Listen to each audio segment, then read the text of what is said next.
दोस्तों नमस्कार, स्वागत है आपका यूट्यूब चैनल एबी टेक में। आज है 11 जुलाई 2025 और जान लेते हैं आज की महत्वपूर्ण खबरें। सबसे पहले यहां पर देखिए अपडेट है कि निदेशालय ने शुरू की अल्पसंख्यक महाविद्यालयों में रिक्त पदों की गिनती। आप लोग जानते हैं कि उत्तर प्रदेश शिक्षा सेवा चयन आयोग से कई सारे विभागों की भर्तियाँ होनी हैं। इसमें एडेड माध्यमिक, प्राइमरी यानी बेसिक, पॉलिटेक्निक, इसके अलावा अल्पसंख्यक जो कॉलेज हैं, अटल आवासीय विद्यालय हैं, इन सब में भर्तियां होनी है। तो फिलहाल अब यहाँ पर जो अल्पसंख्यक महाविद्यालयों में जो भर्तियां होंगी उसकी गिनती की प्रक्रिया शुरू की गई है। देखिए दिया गया है कि प्रदेश के अल्पसंख्यक महाविद्यालयों में शिक्षक भर्ती के लिए उच्च शिक्षा निदेशालय ने महाविद्यालयों के प्रबंधन से असिस्टेंट प्रोफेसर के रिक्त पदों का विवरण मांग लिया है। अल्पसंख्यक कॉलेजों में प्रबंधन नहीं है बल्कि उत्तर प्रदेश शिक्षा सेवा चयन आयोग भर्ती करेगा। पहले यहाँ पर भर्तियाँ मैनेजमेंट कोटे से होती थी, यानी प्रबंधक अपने हिसाब से रख लेते थे अल्पसंख्यक कॉलेजों में टीचर को।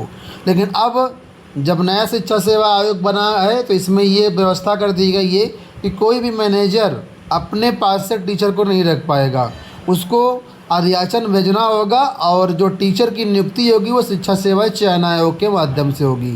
तो उसी के बारे में यहाँ पर देखिए अपडेट है। आपको बता दें कि पूरे उत्तर प्रदेश में 21 अल्पसंख्यक महाविद्यालय हैं यानी डिग्री कॉलेज हैं, जिसमें मुस्लिम, क्रिश्चियन व जैन महाविद्यालय शामिल हैं। बड़ौत, सहारनपुर, बिजनौर, फिरोजाबाद आदि जिलों में जैन समुदाय के महाविद्यालय हैं। लखनऊ, आजमगढ़, शाहजहांपुर अन्य जिलों में मुस्लिम समुदाय के विद्यालय हैं। वहीं लखनऊ, कानपुर, आगरा, गोरखपुर व अन्य जिलों में क्रिश्चियन समुदाय के विद्यालय हैं। तो इन विद्यालयों में यहाँ पर अब भर्तियाँ होंगी यानी असिस्टेंट प्रोफेसर की भर्तियाँ होंगी। इसके लिए यहाँ पर पदों की गिनती शुरू कर दी गई है। ठीक है, तो फिलहाल पदों की गिनती होने के बाद निदेशालय के पास जैसे ही सारा चीज़ें आ जाएंगी, पूरा ब्यौरा आ जाएगा, उसके बाद शिक्षा सेवा चयन आयोग इन पदों पर भर्ती करेगा। जाहिर सी बात है, प्रक्रिया आपकी वही रहेगी कि निदेशालय पहले पदों का विवरण इकट्ठा करेगा, उसके बाद ई अधियाचन के माध्यम से शिक्षा सेवा चयन आयोग को ब्यौरा भेजा जाएगा। उसके बाद फिर शिक्षा सेवा चयन आयोग यहाँ पर भर्तियाँ निकालेगा। आपको बता दें प्रदेश भर के 21 अल्पसंख्यक महाविद्यालयों में असिस्टेंट प्रोफेसर के कुल मिलाकर के 1144 पद हैं।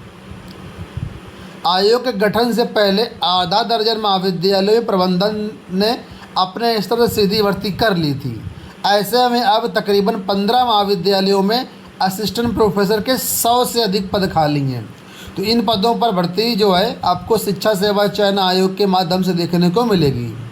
यहाँ पर देखिए बताया गया है कि रिक्त पदों का विवरण मिलने के बाद उच्च शिक्षा निदेशालय की ओर से उत्तर प्रदेश शिक्षा सेवा चयन आयोग को अधियाचन भेजा जाएगा।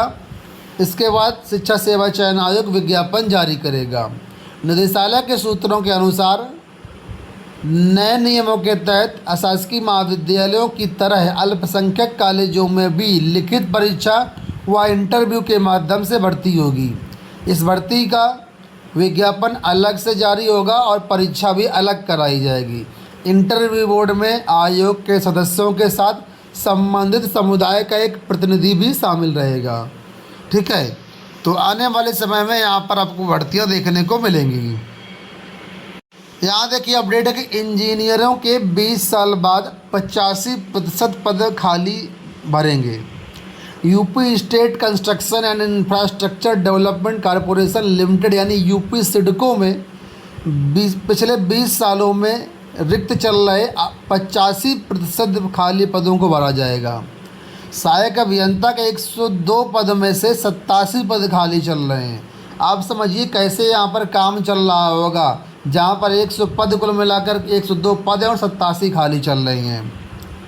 अधिशासी अभियंता के 42 पद हैं जिसमें से 38 पद खाली चल रही हैं। अधीक्षण अभियंता के 13 में से 8 पद खाली चल रही हैं। तो ये हाल यहाँ पर है, कितने सारे पद खाली हैं। इन पदों पर भी भर्तियाँ देखने को आपको मिलेंगी। इसके साथ ही आपको बता दें कि यूपी सिडको में जूनियर इंजीनियर के पदों पर भर्ती के लिए यूपी SSC की ओर से विज्ञापन जारी किया गया है। अभी जेई के 94 पद आउटसोर्सिंग से भर्ती पर काम चलाया जा रहा है। ₹27,500 मानदेय दिया जा रहा है। यूपी SSSC से ये भर्तियाँ आई हुई हैं, आप देख लेना। यहाँ देखिए अपडेट है कि छात्रवृत्ति के लिए सिर्फ एक बार रजिस्ट्रेशन करना होगा। अब छात्रवृत्ति के लिए विद्यार्थियों को सिर्फ एक बार ही रजिस्ट्रेशन करना होगा। वन टाइम रजिस्ट्रेशन यानी OTR नंबर उसे आवंटित कर दिया जाएगा, आधारित सत्यापन किया जाएगा, फिर आगे उसे किसी भी कक्षा में रजिस्ट्रेशन नहीं करना होगा। वहीं समाज कल्याण विभाग इस OTR नंबर से किसी भी छात्र की कुंडली खोल सकेगा। पिछले 70 लिखा है बीते वर्ष करीब 70 लाख विद्यार्थियों ने छात्रवृत्ति के लिए आवेदन किया था और उसमें से करीब 58,000 विद्यार्थियों को छात्रवृत्ति दी गई थी। अगर कोई विद्यार्थी कक्षा 9 में है और वो इस बार छात्रवृत्ति के लिए रजिस्ट्रेशन कराता है तो उसे OTR नंबर दिया जाएगा और आगे फिर जो है ये OTR नंबर स्नातकोत्तर चलेगा। यानी जब भी आप पढ़ाई करेंगे आगे स्कॉलरशिप का फॉर्म भरेंगे तो यही OTR नंबर लगेगा। यानी कक्षा 9 से लेकर के मास्टर डिग्री तक सेम OTR नंबर रहेगा। बार बार रजिस्ट्रेशन नहीं करना पड़ेगा, एक बार रजिस्ट्रेशन होगा इसके बाद उसका रिन्यूअल होता रहेगा। इंजीनियरिंग कॉलेजों में 236 शिक्षकों की भर्ती जल्द होगी। डॉक्टर APJ अब्दुल कलाम प्राविधिक विश्वविद्यालय AKTU से जुड़े हुए 4 राजकीय इंजीनियरिंग कॉलेजों यानी REC में शिक्षकों के नियमित पदों पर भर्ती के लिए आवेदन शुरू हो गए हैं। REC गोंडा, बस्ती, प्रतापगढ़ और मिर्ज़ापुर में AICTE के नियमों के अनुसार प्रोफेसर, एसोसिएट प्रोफेसर और असिस्टेंट प्रोफेसर के 236 पदों पर नियुक्ति के लिए विज्ञापन जारी कर दिया गया है। अभ्यर्थी AKTU की वेबसाइट से 21 जुलाई तक फॉर्म भर सकते हैं। ठीक है, तो इसमें कई तरह के पद हैं जैसे कि गणित, भौतिक विज्ञान, रसायन विज्ञान, इसके अलावा electrical, electronics, computer science, engineering, applied science and humanities. तो कई सारे पद हैं, आप लोग वेबसाइट पर जाकर के नोटिफिकेशन चेक कर सकते हैं और आवेदन कर सकते हैं। असिस्टेंट प्रोफेसर के 40 पद हैं। 21 जुलाई आवेदन करने की लास्ट डेट है। यहाँ देखिए अपडेट है कि होमगार्ड के 45,000 पदों पर जल्द होगी नई भर्ती। पुलिस महानिदेशक होमगार्ड BK मौर्य ने कहा है कि प्रदेश में फिलहाल 73,000 होमगार्ड हैं। अब 45,000 पदों पर जल्द भर्ती कराएंगे। होमगार्ड को उनको गृह जनपद में ही नौकरी मिलती है। होमगार्ड और उनके परिवारों को आयुष्मान योजना से जोड़ने की तैयारी की जा रही है। नया एक्ट भी जल्दी ही लागू होने वाला है। सरकार इस पर विचार कर रही है। ठीक है, तो कुल मिलाकर के होमगार्ड की अच्छी खासी भर्ती आपके सामने बहुत जल्द आने वाली है। अंत में लोक सेवा आयोग से अपडेट है कि APS परीक्षा 2010 में धांधली, आगे की परीक्षाओं पर पड़ी भारी।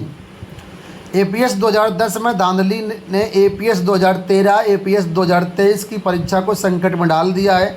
APS परीक्षा 2013 का मामला कोर्ट में लंबित है।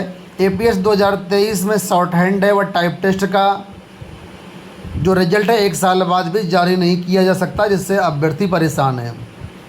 लोक सेवा आयोग की भर्ती परीक्षाओं की जांच कर रही CBI ने APS परीक्षा 2010 के मामले में तत्कालीन परीक्षा नियंत्रक प्रभुनाथ के खिलाफ मुकदमा दर्ज कराया था। आरोप था कि पर्याप्त संख्या में योग्य अभ्यर्थी उपलब्ध होने के बावजूद नियमों से छेड़छाड़ कर अयोग्य अभ्यर्थियों को शॉर्ट हैंड व टाइप टेस्ट में पास किया गया। तो ये यहाँ पर पूरा मामला था, जिसके कारण आगे की परीक्षाएं भी APS 2023 भी प्रभावित है। दोस्तों उम्मीद करूँगा वीडियो आपको पसंद आया होगा। इस वीडियो में इतना ही, धन्यवाद।